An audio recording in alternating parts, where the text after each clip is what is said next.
Hi, I'm Sharon Bulova, Chairman of the Fairfax County Board of Supervisors, and welcome to my annual State of the County Address.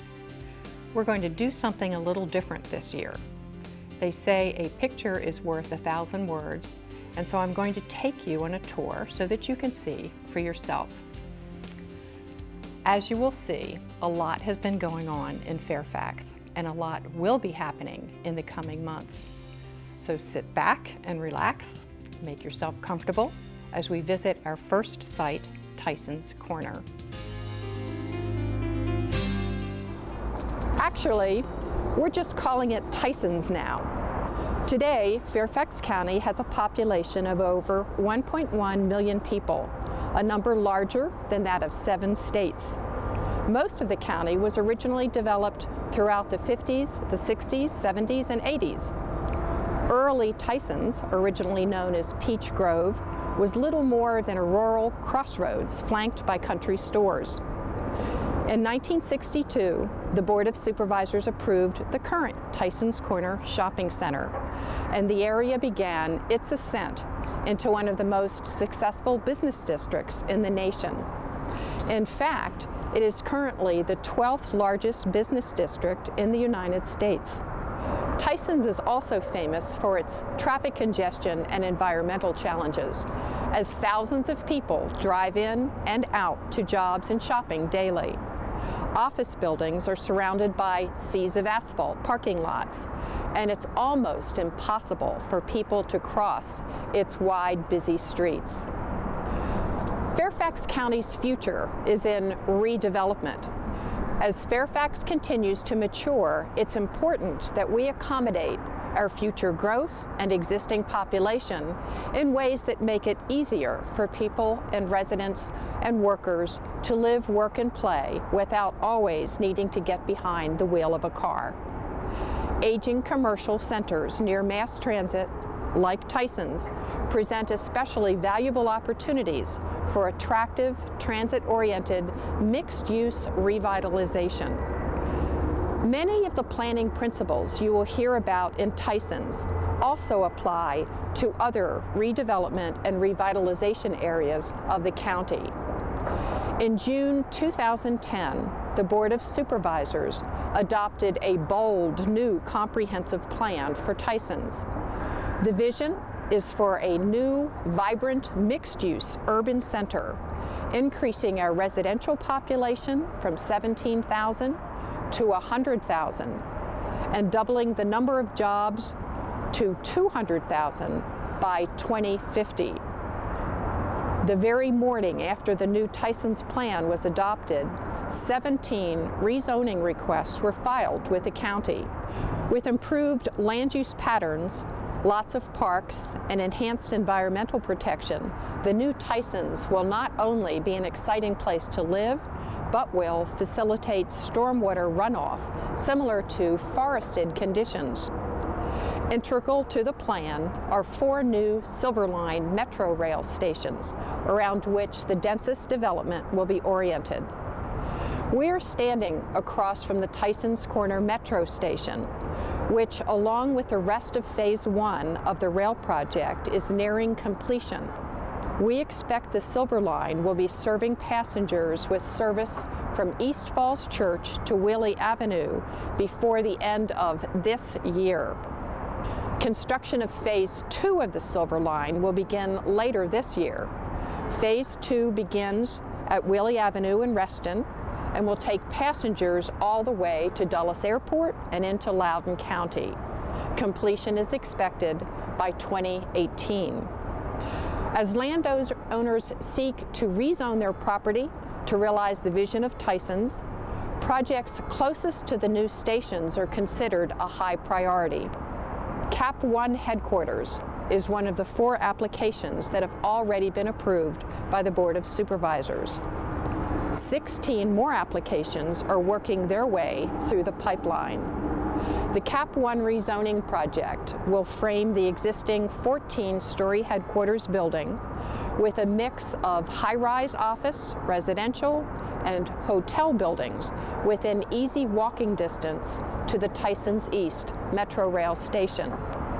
The project includes 3.1 million square feet of office space, 4 high-rise residential buildings with as many as 1,200 units, a hotel, and 100,000 square feet of restaurants and retail.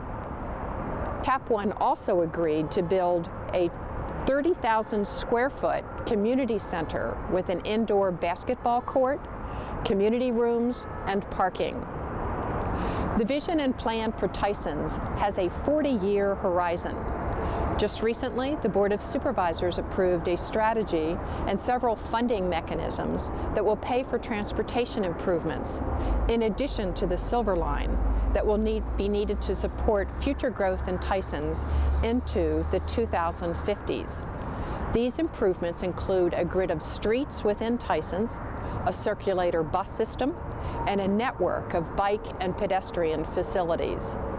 The newly completed 495 express lanes are important not just to Tysons, but to residents county-wide. These lanes, a state public-private partnership built by Fluor Transurban, have made it possible for Fairfax County to establish 3 new express connector bus routes. The routes originate at the VRE lots in Burke and Lorton and the Saratoga commuter lot in Springfield. The new service provides riders with a fast and seamless trip into Tysons and back. Tysons is just one of several areas in the county that the Board of Supervisors has designated for revitalization and redevelopment. One that has just recently received national recognition is the Mosaic at Merrifield. Let's go see. Until recently, Merrifield was an area of older repair shops and unsightly industrial uses. Realizing there was more potential for attractive redevelopment that could be oriented around the Dunn-Loring-Merrifield Metro Station, former Providence Supervisor, now Congressman Jerry Connolly, and Planning Commissioner, now Supervisor Linda Smith, began a replanning process with area residents and businesses in the mid-90s. Redevelopment was delayed as a result of the recent recession, but has now begun to take off. The 31-acre Mosaic District opened last fall with shops and restaurants, the fabulous Angelica Film Center, a 150-room Hyatt hotel, and modern office space. Eventually, the LEED certified development will include a total of 500,000 square feet of retail and 1,000 residential units. As you can see, the Mosaic at Merrifield is an exciting, walkable community with lots to see and do and a great quality of life. Our next stop is a Fairfax County landmark. When I first moved into Fairfax County, Springfield Mall was an absolute state-of-the-art attraction for both shopping and entertainment. It was one of the first fully enclosed shopping malls, and when it opened in 1973, people came from all over the region. Sadly, in recent years, this once landmark began to experience some deterioration and even some criminal activity. The mall is located in the LEED district, and Supervisor Jeff McKay has been very involved in stemming the deterioration and making sure this area remains a vibrant hub into the future. Located next to the Franconia Springfield Metro and VRE stations, the Springfield Mall is an excellent example of smart redevelopment. Most of the mall was torn down this past June, and the area is currently undergoing substantial redevelopment by the Vornado Development Company. The current $200 million renovation is a first step in what will eventually become a town center where people can live, work, shop, and enjoy entertainment and community activities. The plan calls for a pedestrian-oriented network of sidewalks, multi-use pathways, an abundance of open spaces, and recreational facilities including a central plaza and a dog park. One more stop before we wrap up. Our last visit is to one of the most exciting and challenging redevelopment projects. South County Supervisor Highlands Mount Vernon District is home to what was once the D.C. Correctional Complex in Lorton, the Lorton Prison for short. The prison was first built in the early 1900s and was a pioneer in progressive corrections reform. Prisoners came from the District of Columbia and were sent here to work in the fresh air, farming, and learning trades. The Lorton Reformatory was more like a college campus with architecture in the colonial revival style. Eventually, however, Lorton became home to more dangerous prisoners. It became overly crowded and unsafe. The community was surprised and delighted when Congress decided to close the prison in 2002 and offered the 2,300-acre property, 3 times the size of Central Park in New York, to the county for a bargain price of $4.2 million. Since then, the county has worked with residents and task forces to develop plans for the future use of the area. The property is now home to the South County High School and Middle School and acres of county parkland, including the Laurel Hill Golf Course. This transformation is not just redevelopment or revitalization, but an historic adaptive reuse of this former prison site. Through the strong efforts of Supervisor Hyland and working with the Lorton Arts Foundation, this exciting Workhouse Art Center was established in September of 2008 on a 56-acre portion of the former prison.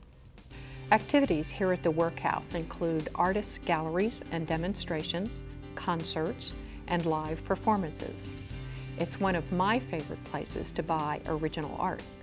In fact, some of it is on loan hanging in my office here at the Government Center. Despite the bargain price, it has been a challenge for the county to stabilize the former prison site and keep operation of the Workhouse Art Center on sound financial footing. Last year, our board adopted a master plan to guide the process for further adaptive reuse for the Laurel Hill area of the former prison site. The new plan creates a hub of community residences, unique workplaces, shopping, and green space. This is an exciting part of the county and with so much promise. I hope that you'll visit. As we leave South County, we're passing some of the completed BRAC, or Base Realignment and Closure projects.